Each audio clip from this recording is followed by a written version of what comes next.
Yeah, then it'll cut out really clean to those.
Here, so that when it goes across here, it doesn't sit in here somewhere, it only sits here and here.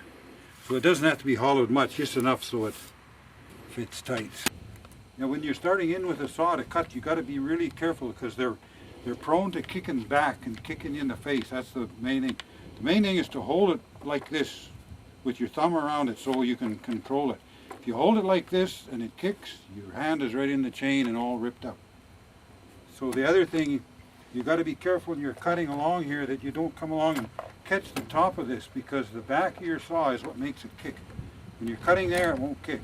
If you hit the back of it when it's running or anything like that, it wants to kick. So starting in here, you got to be really careful to start in gradually and go in and then swing like that so that it doesn't kick out and run up here. It'll make a big gouge in it there. And as you're coming here, you don't keep cutting this end. When you're cutting in here on that first cut and you start cutting in, you got to really watch these sides so you don't get over it and cut out here or something.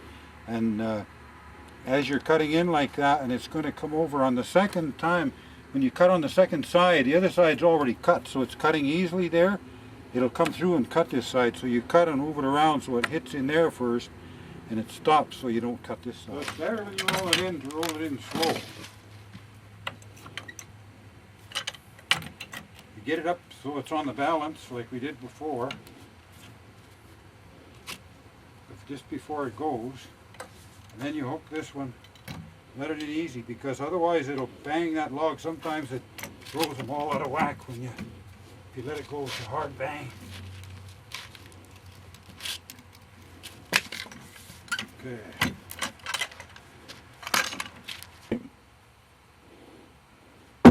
Yeah, you have to thump it back and forth like this to get it in place.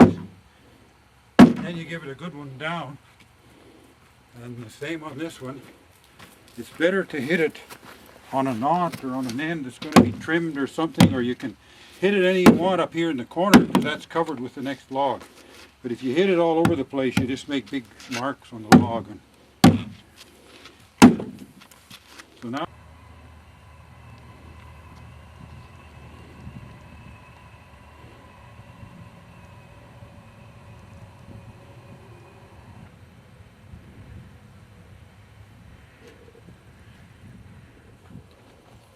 got the center, the chalk line back on the center.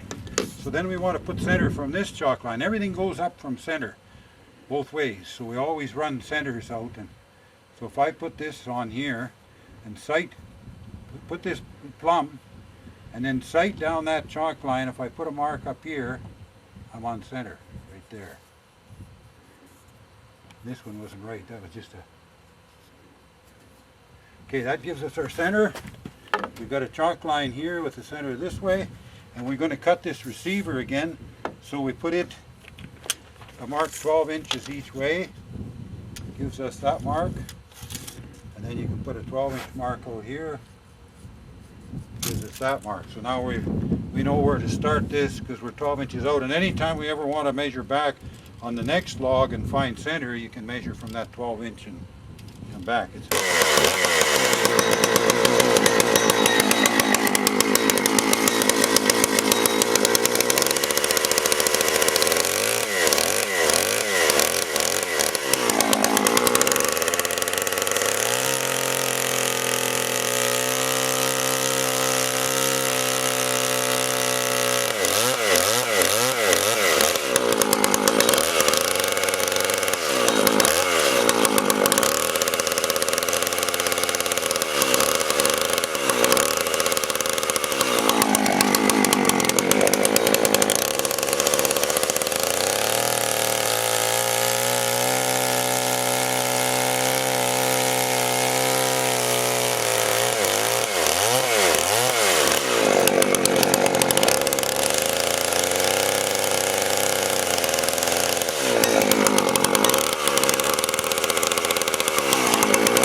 Cutting these that you don't let your saw go too deep and cut a big gouge in that log. You just keep it up so you're just cutting where you want on the top one, and then when you're cutting on this one, you're cutting in here the same. If you go in too far and make a ditch in there, you'll see that mark later.